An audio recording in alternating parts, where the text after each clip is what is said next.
connaissent le Notre Père? Combien sont capables de le citer sans se tromper? On essaye. Notre Père, que ton nom... Non, mais ne mets pas le verset. Je viens de citer, non, c'est de la triche, là. Trop facile, là, hein? C'est pour ça que vous étiez si bon que ça, alors. Hein? On recommence. 3, 4. Notre Père, ton règne vienne comme au ciel. Et j'ai rien compris là. Donne-nous notre pain quotidien. Pardonne nos offenses, comme nous pardonnons à ceux qui nous ont offensés. Ne nous laisse pas tomber dans la tentation, mais délivre-nous du malin, car c'est à toi qu'appartient au siècle des siècles la gloire, le règne et la puissance. Amen. Gloire à Dieu. Gloire à Dieu. Il faudra réviser, pour certains. Hein? Dites-moi une chose, le Seigneur, il est fabuleux, mais dans ce, j'allais dire psaume, dans cette prière qui a été enseignée par Jésus, ce matin, mon message va être le message le plus long que j'ai jamais prêché. Pour être plutôt à l'envers, j'aimerais tout simplement qu'on apprenne une seule leçon spirituelle pour l'Église sur ce psaume. Avant, je voudrais vous poser une question déjà, puisque nous allons parler de cette prière. Est-ce que vous savez qui est le plus grand chrétien du 21e siècle? Hein? Vous connaissez ou pas? Le plus grand chrétien, est-ce qu'il est dans cette salle? Je peux vous dire que le chrétien, le plus grand chrétien du 21e siècle est dans cette salle. Gloire à Dieu, vous dites amen, tant mieux. Mais le problème, c'est que, voilà, je vais vous le présenter. Vous êtes prêts? Voici le chrétien, le plus grand chrétien du 21e siècle. Qu'est-ce que c'est que le chrétien véritable? C'est celui qui est constamment en connexion avec Dieu. Amen. Lui, le frère portable que nous portons avec nous tout le temps, nous ne lâchons pas, il est connecté avec son Père à lui, qui est dans les hauteurs. Et je peux vous assurer que 24 heures sur 24, il est en communication avec lui. Tout ce qu'il reçoit, tout ce qu'il touche, il transmet à son Créateur. Amen. Vous comprenez mon allégorie? Nous qui sommes dans cette communion avec Dieu, c'est comme ça que devrait être notre vie. Nous devrions, Paul a dit, prier sans cesse. Notre frère, le portable, il est un grand chrétien parce que c'est pas simplement une communication verticale qu'il a, mais il a aussi une communication vraiment avec tous ses frères. Ils sont reliés. Ils ont tous un travail commun. Ils se partagent même les mêmes, comment on peut dire ça, les mêmes réseaux. Ils se partagent même les mêmes, comment on appelle ça, les poteaux là, les trucs où ils font le relais. Ils sont toujours en contact. Il y a une communion. Ça, c'est un chrétien extraordinaire. Et laissez-moi vous dire que dans le psaume, je veux vraiment dire psaume, dans la prière du Notre Père, je voudrais maintenant la refaire avec vous, et j'ai fait quelque chose, histoire de garder ça bien dans votre esprit, comment Jésus a conjugué la prière du Notre Père quand il nous a enseigné. À quelle personne a-t-il conjugué?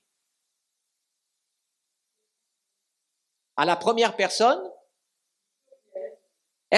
j'aimerais qu'on fasse une autre prière de notre Père. Vous êtes prêts? Alors, répétez avec moi. Mon Père, qui es aux cieux, que ton nom soit sanctifié, que ton règne vienne, que ta volonté soit faite sur la terre comme au ciel. Donne-moi aujourd'hui mon pain quotidien. Pardonne-moi mes offenses, comme moi, je pardonne aussi à ceux qui m'offensent. Ne me laisse pas entrer dans la tentation, mais délivre-moi du malin, car c'est à toi qu'appartient dans tous les siècles le règne, la puissance et la gloire. Amen. Jésus n'a pas enseigné cette prière-là. La prière que Jésus a enseignée, j'aimerais vous montrer, je l'ai fait exprès dans cette feuille, c'est pour ça que je suis en train de regarder si la caméra peut voir. Voilà, je l'ai fait ici. Ceux de la caméra, si vous pouvez, voilà, merci. C'est le nous.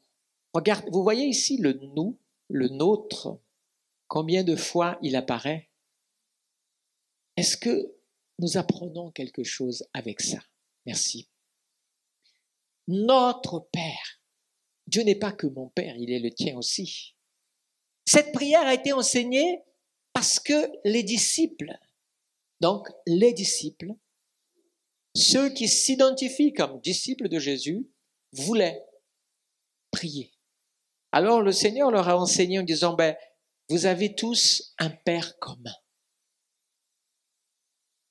Ensuite, on lui donne la gloire à lui seul, c'est normal. Et puis commence aussi le donne-nous. Quand je prie, dans la foi, il n'existe pas de je ou de moi.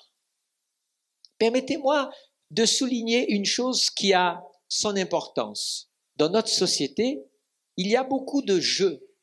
Et très, très souvent, on encourage les gens, et particulièrement les jeunes, à une espèce de découvre ton identité, qui tu es. L'important, c'est ce que tu penses de toi. Et on a développé un programme de pensée sur la personne elle-même. Il y a des choses très bonnes. Il y a des gens qui ont des raisons diverses, perdu un peu de leur identité et ont besoin de retrouver leur identité. Je peux comprendre sur un certain domaine. Le problème, c'est que nous vivons aussi dans une époque où l'individualisme, parfois même l'égoïsme, et beaucoup de choses ont été mises en avant pour pouvoir justement insister sur le fait que c'est bien d'abord moi, d'abord je. Mais cette pensée-là, elle n'est pas totalement celle que l'Esprit de Dieu transmet à son Église. La pensée qu'il veut nous donner, c'est que nous avons tous ensemble besoin qu'il nous donne quelque chose. Notre pain quotidien, c'est pas mon pain, mais celui de mon voisin, celui de mon frère et de ma sœur aussi. Quand je prie pour mon pain, je prie souvent. Seigneur, merci pour le pain que tu me donnes aujourd'hui. Je bénis ton nom pour le pain que tu me mets à table. Mais je prie pour la veuve, je prie pour l'orphelin, je prie pour tous ceux qui n'ont pas, et je prie qu'ils puissent l'avoir aussi. Je ne peux pas rester à simplement, merci. Je prie aussi pour que le Seigneur pardonne nos péchés, parce que nous sommes tous des pécheurs. C'est pas d'abord mon péché, c'est nos péchés. C'est la meilleure façon que le Seigneur a trouvé de nous amener à une humilité et à une unité d'ensemble. Son Église. Venons chercher son Église, il ne vient pas chercher toi, il vient chercher nous. Amen. Moi aussi, je dois pardonner. autant que toi. Combien n'ont jamais commis d'offense ici? Nous sommes sous la même tutelle. Nous aussi, nous offensons. Nous aussi, nous avons besoin du pardon. Nous sommes tentés tous, oui. Combien n'ont pas besoin de délivrance ici? Nous avons tous besoin d'être délivrés des tentations. Nous avons besoin d'être délivrés du malin. Tous. Amen. Amen. Pensez à votre foi. L'Église, c'est un nous. La foi, la relation avec Dieu, elle est individuelle. Chacun doit chercher Dieu. Mais n'oubliez pas que quand il est mort, il n'est pas mort pour toi seulement, mais pour nous. Alors oui, prie Dieu, cherche Dieu, établis une relation, une communion avec lui. Mais déjà, le mot communion vient dans ma bouche.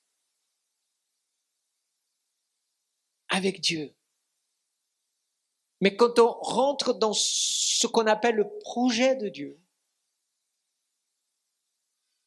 je ferai de vous mes disciples. Je vais vous envoyer dans le monde. Je serai, il n'a pas dit avec toi, il a dit je serai avec vous. Parce qu'il y a des promesses dans la parole de Dieu. Et je vais terminer avec cette réflexion qui sont attachées à nous. C'est pas pour rien que quand Pierre a prêché le jour de la Pentecôte, il a dit ayez tout en commun. Le pain, partagez-le.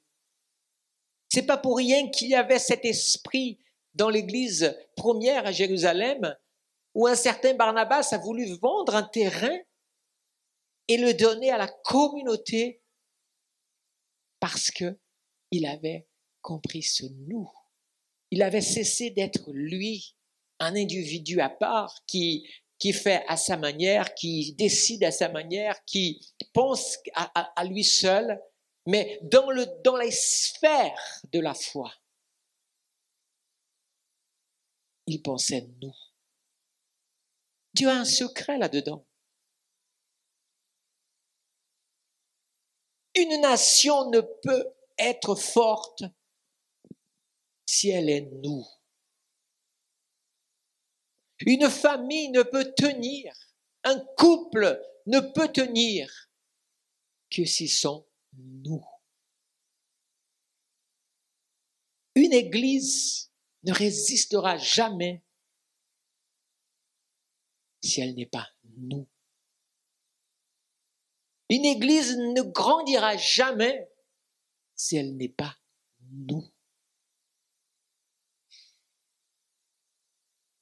Quand une église prie pour un sujet, elle doit prier comme un nous. Quand une église se réjouit et fait la fête pour des victoires, c'est comme un nous. Amen. Et je disais à l'instant, il y a des promesses que certains, et je vais révéler un secret pour ta vie, qui va changer beaucoup de choses dans ta vie. Beaucoup de tes prières et beaucoup de tes non-réussites sont parce que tu n'es pas encore nous. Le jour où tu deviendras nous, alors les promesses de Dieu attachées au nous s'ouvriront pour ta vie. Si je n'ai pas été clair, c'est tellement important, ce morceau de phrase que je viens de vous dire, que je veux vraiment insister là-dessus. Il y a des chrétiens dans les églises que oui, ils sont là, ils prennent, ils reçoivent, et ils donnent rien. Ils se plaignent aussi beaucoup, parce qu'ils ne vivent pas le nous. Il y a des chrétiens qui ne se sentent pas nous. Ils grandissent pas spirituellement. Mais ils veulent par contre les bénédictions qui viennent de Dieu pour le nous. Dieu a des bénédictions pour ta vie personnelle et individuelle. Et cette bénédiction découle de ta relation personnelle avec Dieu. Mais Dieu a des bénédictions qui sont attachées à son Église, à son nous dans cette prière. Et cette bénédiction,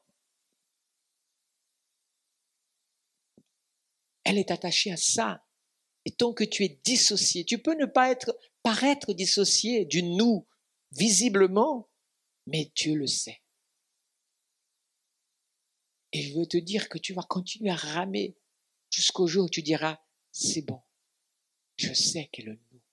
Le fils prodigue, quand il a coupé le nous, il a eu son temps pour profiter. Il pensait même que finalement, il n'avait pas fait rien de mal puisque la vie allait bien. Jusqu'au jour où il s'est retrouvé au fond avec les pourceaux. C'est là où il s'est dit, il faut que je revienne au nous. Je reviendrai à la maison de mon père. Il a même pensé aux ouvriers de son père, voyez, un nous, une famille, mais aussi une entreprise familiale. Mais le problème, c'est que quand il y a un détachement d'un nous, il peut y en avoir un autre, un nous, celui qui est aussi dans l'église, mais qui ne fait pas partie du nous. Le jour où le père a fait la fête, l'autre fils, je rentre pas là-dedans. Pourquoi? Parce que ça faisait longtemps qu'il n'était plus nous aussi. Amen. Notre Père qui es aux cieux, que ton nom soit sanctifié, que ton règne vienne, que ta volonté soit faite sur la terre. Ça veut dire sur nous, comme elle est déjà faite au ciel, c'est-à-dire pour tous les nous du ciel. Donne-nous notre pain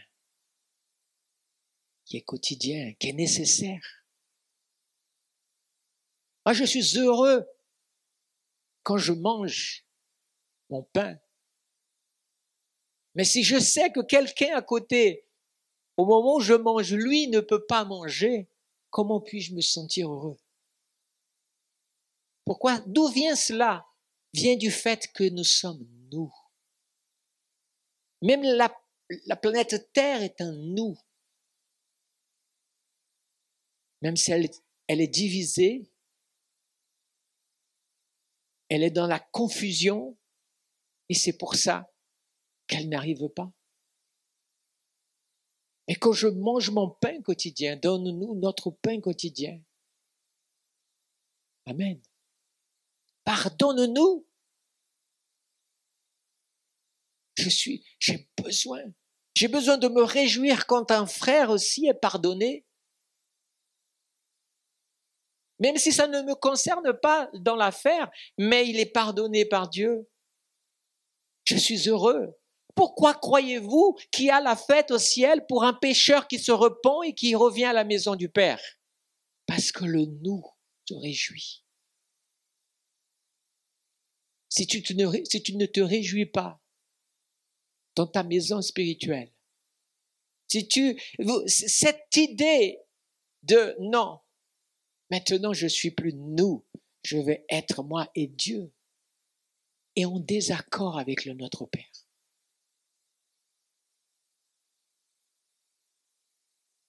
Amen. Pardonne nos fautes. Parce que je pardonne, non, parce que nous pardonnons. L'Église aussi pardonne. La communauté, la famille pardonne. Le pardon d'un groupe est encore plus fort que le pardon juste d'un individu.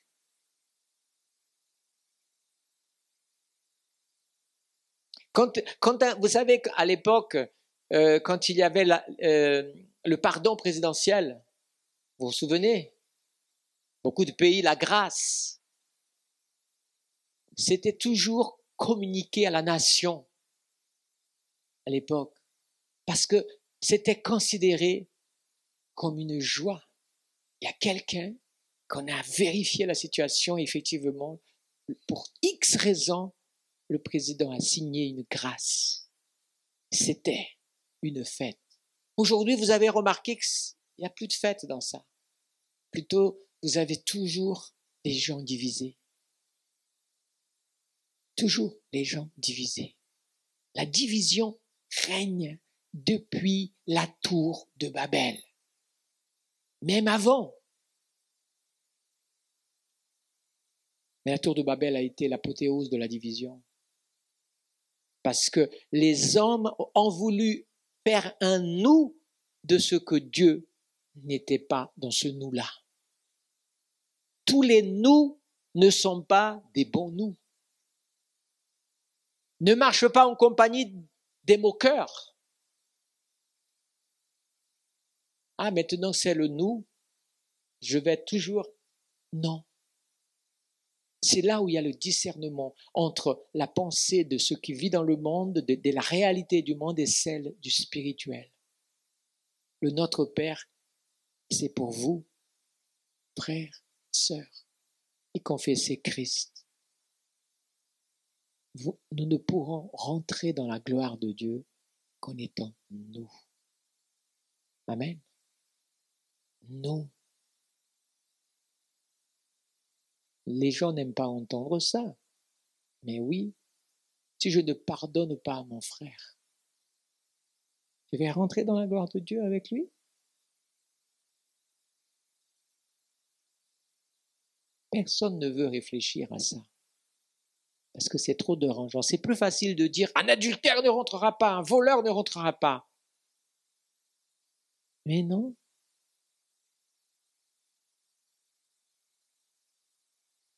S'il se repent, il pourra rentrer. Mais toi, qui vis un soi-disant nous, mais qui ne pardonne pas, égoïste, individualiste, d'abord toi avant les autres, lis ta Bible, médite la parole de Dieu, et tu verras que c'est équivalent. Ce n'est pas l'Esprit de Dieu. Nous sommes rassemblés ce matin autour de la table du Seigneur parce qu'il a fait un nous. La dernière leçon que le Seigneur a enseignée à ses disciples, c'était justement à cette table-là, quand ils étaient tous divisés. Qui est le plus grand? Votez Pierre, oh, votez Jean, votez Jacques, votez André. Jésus a dit, vous allez voter personne, vous allez voter nous. Je vais vous laver les pieds pour vous réconcilier et vous arrêtez vos bêtises. Nous. Amen. Que le Seigneur vous bénisse.